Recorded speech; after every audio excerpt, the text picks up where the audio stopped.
Well, hello, everybody, and welcome to this week's The Beautiful Bag podcast episode. This week, I am bringing you a special guest. Her name is Jessica Miles. We met on Instagram. I swear I say it all the time, and I swear I say that all the time. Instagram seems to be the place where we're all connecting, Instagram and Facebook. You got to love social media. So, Jessica is a photographer. She's a registered nurse. She's a visual storyteller. She's an ostomist. She's an ostomy advocate. She's a birth enthusiast. And if you go to her page on Instagram, you're going to see some beautiful, beautiful photos of some babies being born. It's just amazing. So, Jessica, thank you so much for being here with us today. Hi, thank you for having me. Yeah, this is terrific. So we've been chatting away, and I'm like, you know what, we need to record some of this. Yeah, Yeah, I know. And I talk a lot, so I can just start going and going and going. that's all good. That's all good because it's good stuff. So, let's start at the beginning. Because you're in a colostomy. So, what brought you to being I in know. your ostomy?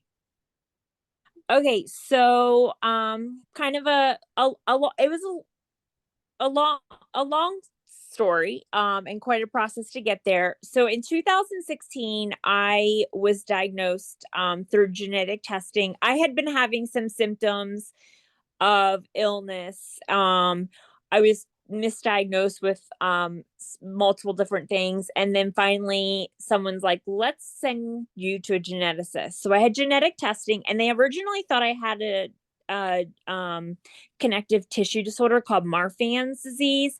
But I ended up being negative for that and tested positive for Ehlers-Danlos syndrome. Now, I have what's a collagen 5A2 genetic mutation, which makes me have the subtype of classical type. Most people think of EDS or Ehlers-Danlos. A lot of people have the hypermobile type, but I actually have a gene mutation and have the classical type. And one with that specific type, other than like some valve issues and stuff like that, but is also hernias and prolapses. So basically the glue that holds me together doesn't hold me together, and my organs seem to be prolapsing and shutting down one by one. So what happened was my colon had my I had been to Shands, Mayo, USF. I'm here in Florida. I had seen multiple doctors, and my colon had stopped working. So I was hospitalized. I don't Probably 12 times before I ever even had my surgery with bowel obstructions and issues. I wasn't able to go to the bathroom. My colon wasn't working. So but every physician I saw, I've had my ostomy now for 4 years. So I was almost 40. I'll be 45. So every physician, like including Shands and Mayo, wanted, and the surgeons I had seen 7 surgeons before I went with the one that I did, wanted to do a complete colectomy, a permanent ileostomy from the get-go. And I really just wanted to kind of be a little bit more conservative and not jump right into that if there was a way to avoid it. Um, and so I had my first bowel resection on it was in June 2017. And what my surgeon did was just took out the kind of redundant, which means it just wasn't working. There was no tone. It was dilated. Oh, well, what ended up, so I ended up having a bowel resection. Um, and I had issue after issue. I was in the hospital for 2 weeks. I was on TPN and lipids. I had a port for 4 years. I've just been basically a little bit of a mess, but but I share about it, and as we get further, I will, you know, that I believe that you can still thrive with a chronic illness and an ostomy and whatever comes your way. So, um, but I ended up I actually just had my 16th surgery in January in Wow. 4.5 years. So here's the thing. So I had multiple, so what he did was he was just taking out pieces of colon. Let's see if this works. And then it wouldn't. So then I would need to go in and I had to have more colon removed. And then it wasn't. And then continued that way for a couple years. Not even a couple years, a year. I was having surgery every few months. Once things weren't, it still wasn't working. So, and then what happened was, I completely, I was, I mean, Yeah. this is medical, so I was on the toilet and I completely prolapsed out my rectum. Wow. So I ended up, that's when my doctor, and who I became really good friends with, and his physician's assistant, who I've been super close with, and I know them from working at the hospital as a nurse as well. They cried more than I did, telling me, you have to have the ostomy, like there's nothing else to do. Like and I was fine. And he was crying because I think he wanted so bad. He knew in the beginning I didn't want to go that route. And I was never totally against having an ostomy. I just didn't want to jump to a total colectomy, permanent ileostomy, if there was a little bit more of a conservative route we could take. Now I'm asked all the time, do you wish you would have done that route instead of going through all those surgeries? But I can honestly say no, because I feel like I tried, and I I'm the type of person, like, I feel better knowing that I tried and I didn't just jump right into something drastic from the get-go.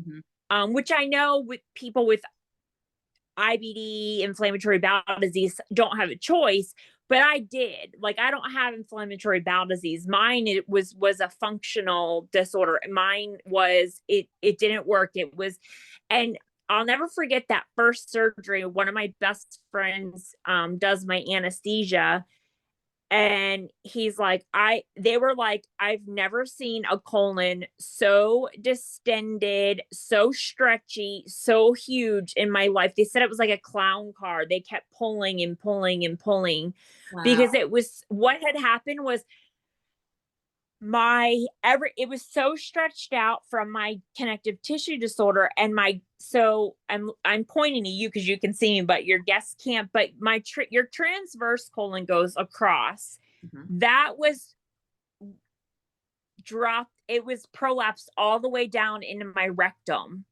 Wow. and then so everything was just basically like so enlarged and so distended. And they said they've never seen a colon that stretched out and that long in her life.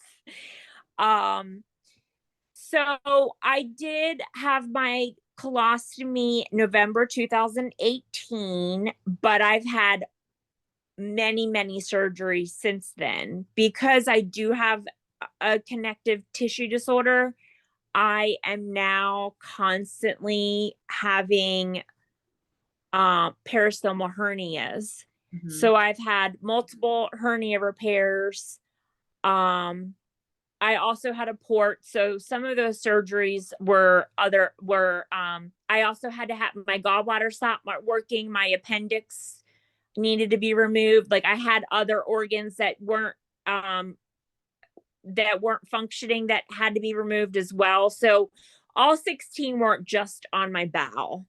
Right. Um, but in total, since June of 2017, when I started my quote unquote surgical journey, I just had my 16th, and the one I had in January was actually, I had emergency surgery for a bowel obstruction, because now I have strictures Yeah. in the colon that's left and is around my stoma, and then I I only have my ascending colon left. So everything has been removed. So I have an ascending end colostomy, but now my ascending colon is no longer working. They did get the obstruction out. They did dilate the strictures, but I am facing the fact that I'm going to need it removed and have an ileostomy at some point, Right. probably sooner rather than later. I'm like, I kind of, and as a nurse, I shouldn't say this, but I'm like on a doctor break. I'm like, I can't do this. I'm like, every surgery I feel like is like killing me more and more. And I'm very optimistic and positive, but 16 surgeries in 4 years and, you know, and I'm not easy because of my disorder. I'm not like, oh, it's like, I mean, I'm there for like 2 weeks recovering, and then have TPN and lipids, which is nutrition, through a port in my chest, or so it's always like something. You know what I mean? It's not like I don't have easy recoveries. Right. Right. And you've been through a lot in your Am body. I rambling? No, I no, told you I talk a lot. no, you're good. You're good. But I mean, you've been through so much in I have. 4 years. And you're I so have. positive. And you're so positive. What do you I do try to be, yeah. okay, so what do you attribute, because you can't have a good day every day, right?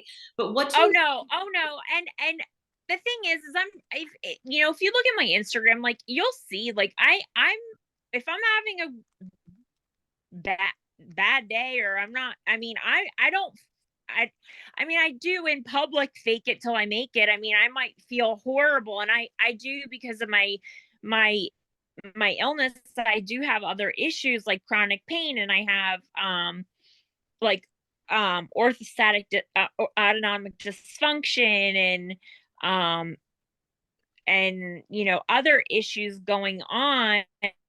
And so obviously, like, I do make it when I'm out in public, when I'm but I share my story. I feel like I share my truth. Like, if I'm having a bad day or things are going bad, like, I don't hide that, like, and I will post it on social media, like when I post my stuff.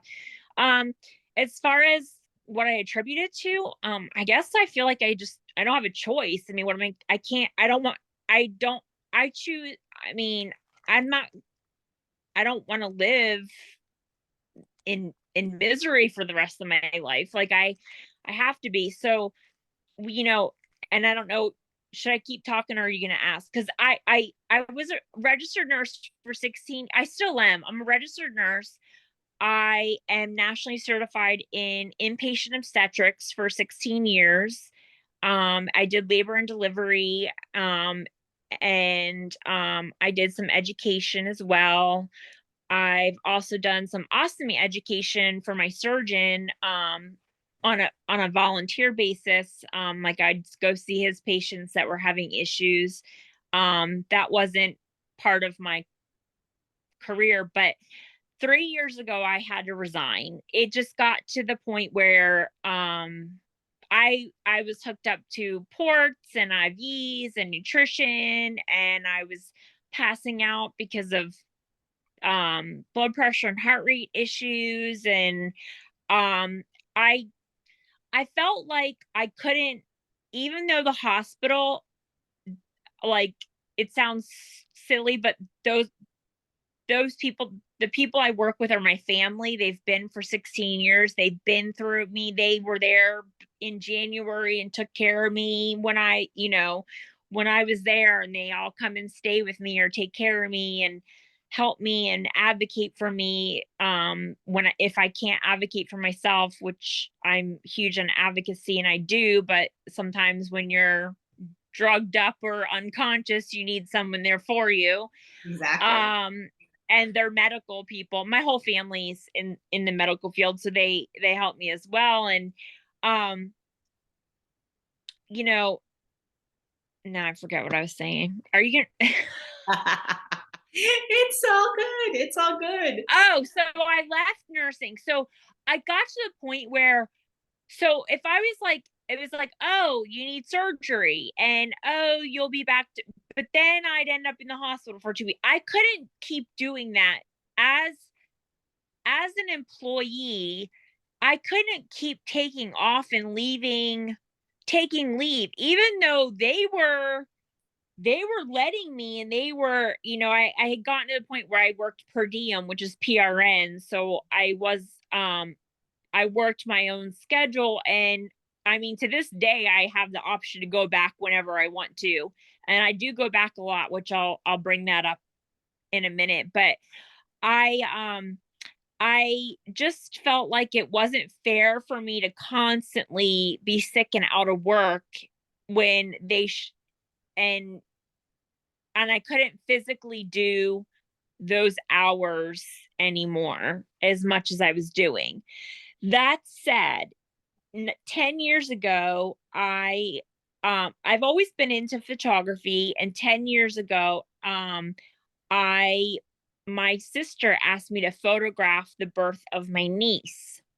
So I did, and I literally, quite literally, fell into becoming an internationally published, award-winning birth photographer, because once I photographed my niece's birth, every nurse, doctor, anesthesiologist wife, and now it's everyone else in my town, in where I live. I'm the only one.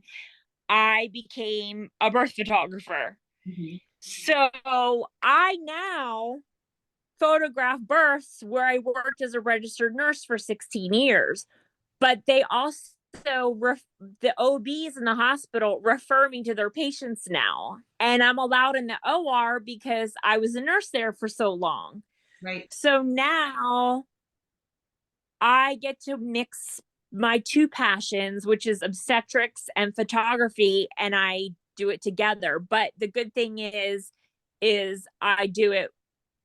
Obviously, I'm on call because birth is unexpected, but I schedule my now. If I'm feeling well, I'll schedule more. Um, I am on a break now. I don't have a birth, and well, actually, I have someone that's due in a month, and then after that, I took time off, and I don't have one that's due until October. So, like, I can take breaks. Yeah. Um, so I still am there for a long time, but the good thing is if I'm in the room and they're laboring, I can sit down, unlike when I was a nurse.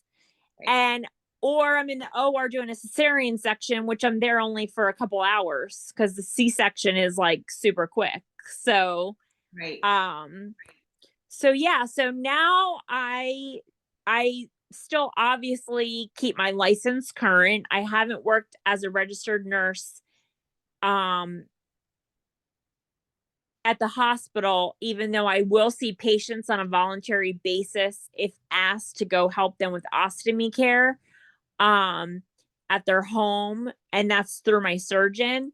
But yeah, I in the last 3 years. So for a long time I was doing both jobs. I was working as a PRN registered nurse, but I was also taking births too Right. And and now photograph to and now photograph. yeah, you can focus on one thing now, which is great. Right. And he Although the funny thing is I'm not, because I feel like I have my hands in all these different pots because I'm trying to do ostomy awareness and education. I'm also now I've had like 10 articles published. I'm now a writer. I've had articles published for the Ehlers-Danlos Syndrome Society, the United Ostomy of Associations of America, and then photography ones. So I like have my hand in all these different teaching, and I also teach some conference. I've taught conferences photography now, so now I'm like kind of getting. I need to step back a little bit. This last fall was really hard because I got sick in the middle of a really busy season, and so now I'm on break mode. okay. Yep. Yeah. So, and Sorry, so that was a lot of rambling. that's okay. I mean, break modes are important. Taking care of yourself and your health is important, but you love what you do and you can hear the passion in what you do Yeah, as you're talking about it, right? You want to do all these things. Um, right, you want to do all these things and you're doing them, but you're at least smart enough to know, hey, listen, I'm not good right now and I need a break, or I'm right, taking the summer off and I'll do something in the fall, right, and you've been going through 16 surgeries in 4 years. right. And that is a big thing, and I've written about it too.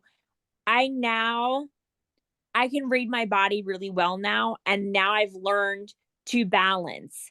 Mhm. If I go to a birth, I know I'm going to be bedridden for like 3 days afterwards because I'm hurting and I'm sick. I still have belly issues with chronic nausea and vomiting. And so I do have some other issues, and I do still have to do IV fluids and that kind of stuff. Um I may end up doing TPN and lipids again. They're trying to encourage it, but I kind of wanted a little bit of a break. So um so I know now how to kind of balance things, if that makes sense. Yeah. I've learned. And if I have a photo shoot, I know I need to rest before and I need to rest after. Mhm. The funny thing as far as writing though is I have an iPhone, so you have the notes section on your phone. I write almost all of my articles are written. If I can't sleep in the middle of the night, I type on my phone and then I put it all together. Yep. Um, That's a once great way to journal. That's a great way to it, journal. and I do. In fact, I wrote something last night because I got another. I don't want to talk too much about it but there's another huge opportunity with my photographs. It even that I was on a Zoom conference call yesterday, that my images will be used for something. It's even going through Washington Congress in Washington DC, and so it's a big thing, but it's still in the works. So I wrote something up for that last night or like 4 o'clock this morning. I woke up and I couldn't sleep, and then I wrote something, and then and the good thing is it's always there, and then I go back and I add, and then I'll go back and put it on my computer, and then I'll like edit it. And I do have an edit a friend of mine that's an editor, and she'll help if I need help arranging stuff and that kind of thing. My goal is to write a book Yep. one day. That's my dream. One day is to write a book Yep. with I'm with not you. only, I don't know, I have two dreams. I want to do like a photography coffee table book, but also like write a book. I Well, know I have a lot of dreams, but not a lot of energy to do it all.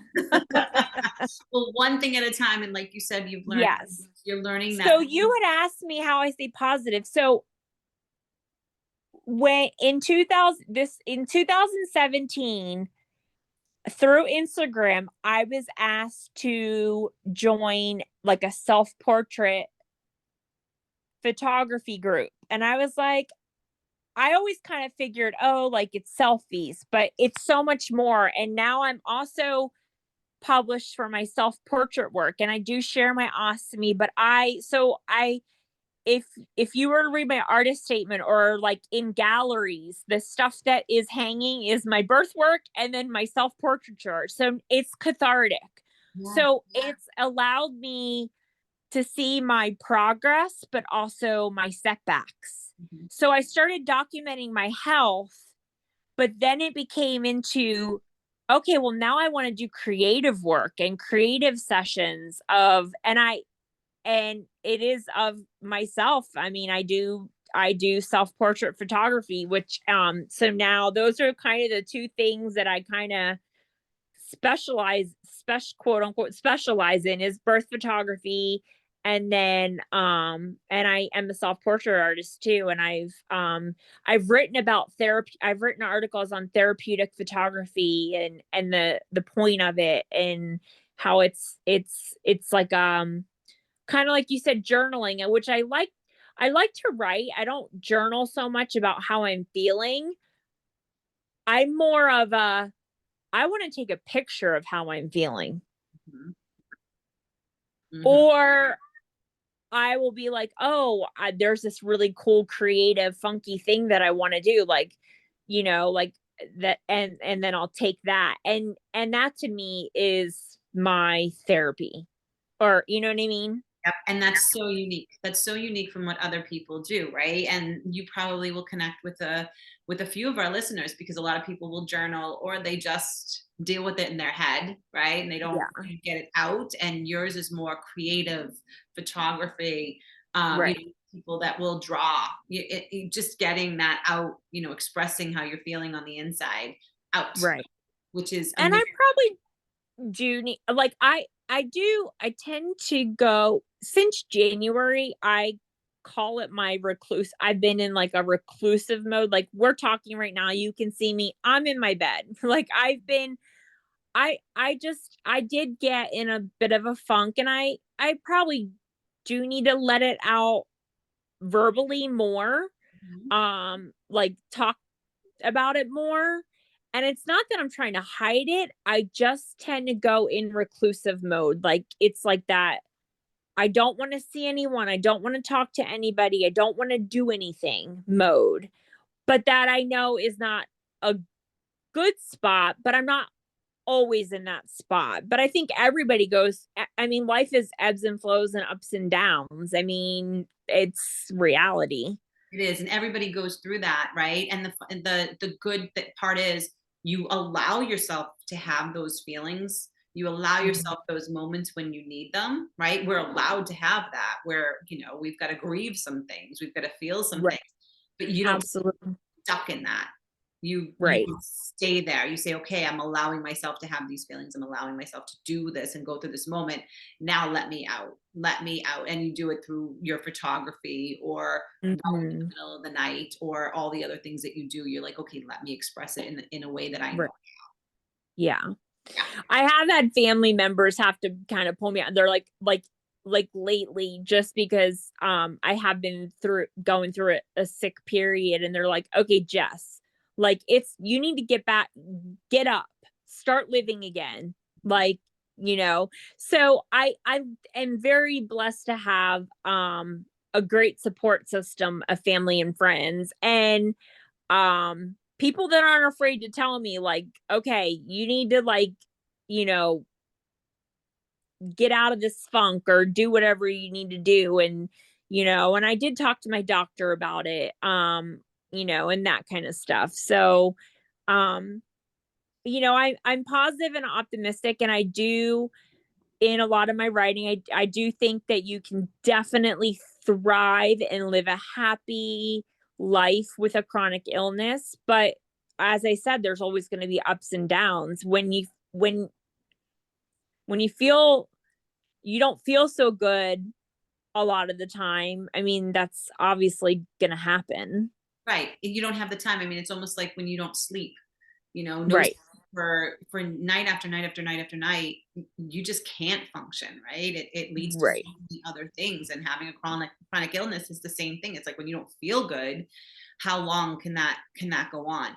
And you're blessed, right? One, you've listened to your body, you've learned your body, you have a family, you know what I mean? You have a great support system to come pull you out of your funk. And you also Right. know you have a way to express it as well. So Right. if you were to, as we wrap up, if you were to leave the listeners with one thing that you think would help them, what would that be? Help them as far as like Living in, their life living in an goodness. ostomy, or, if they have a chronic illness, what are some of the, what's something that you I can, don't I mean, take those breaks, listen to your body. It's sad though, because I know it as a nurse and a patient, not everyone has the opportunity that I do to work their own schedule now. I didn't, and I was killing myself for so long, and I didn't want to give up a career that I worked so hard for and I was so passionate about and still love and miss, and I'm going to cry now to this day. Thankfully, I found another career that I'm still able to be at my same hospital. I mean, most of the time I shoot at other hospital photographs. I shouldn't say when I say shoot, it sounds bad. I felt it's photographer term. I'm like, when everyone's like, "Oh, I shoot babies," I'm like, "Okay, photograph." When I photograph a birth or babies, I still I'm lucky that I get to still do that. But when I'm there, I miss being a nurse, and I do tend to go into nurse mode sometimes. Um, but is you have to take those breaks and learn to take those boundaries. I was like 16. I mean, like my BMI, which it was like 16. I was on nutrition. I was physically like, I was literally dying before I got to the point where I'm like, I have to leave. I can't do 12, 14, 16 hours a few days a week, and then still like I was literally killing myself. And you just have to take those breaks, listen to your body. I know not everyone has the opportunity to just like not work um when they can't, but um whenever you're able to take those moments, and it's really important to take when you know you have something, it's really important for me and for someone else to take those rest periods after to recover. I need recovery time. Even if I spend a day out shopping, I need recovery time. If I'm physically active, I need a recovery time. Um, and I know this is I'm assuming I always assume most people that I know or have met with an ostomy have inflammatory bowel disease. So I don't know, but I know you still, or those, I'm not sure why you have your ostomy. I didn't ask you, but um, you still have physical symptoms of IBD systemically anyway. Like I know Crohn's and, and ulcerative colitis also cause systemic systems too. So everybody needs a break. Everybody needs a break. So I love that. So we're going to leave listeners with that. So guys, listen to your body. And when you need a break, take the break and listen to your body. So anyways, Jessica, thank you so much for being here with us this week, guys. I'm going to leave in the note section of this podcast. I'm going to put down Jessica's Instagram account so you can go and connect with her over on Instagram and see her beautiful photography and Thank keep up with you. what's going on in her life and the secret of where her photographs are going to show up. We're definitely going to I support you in that. It's such an honor talking to you. Like I said, advocacy is important to me. So this was important. It's important to talk about it. I think ostomy education and ostomies in general need to be shared more often, which is why I do share a lot on my Instagram. Well, we appreciate you for that. So thank you so Thank much for you. being with us this week. Thank you.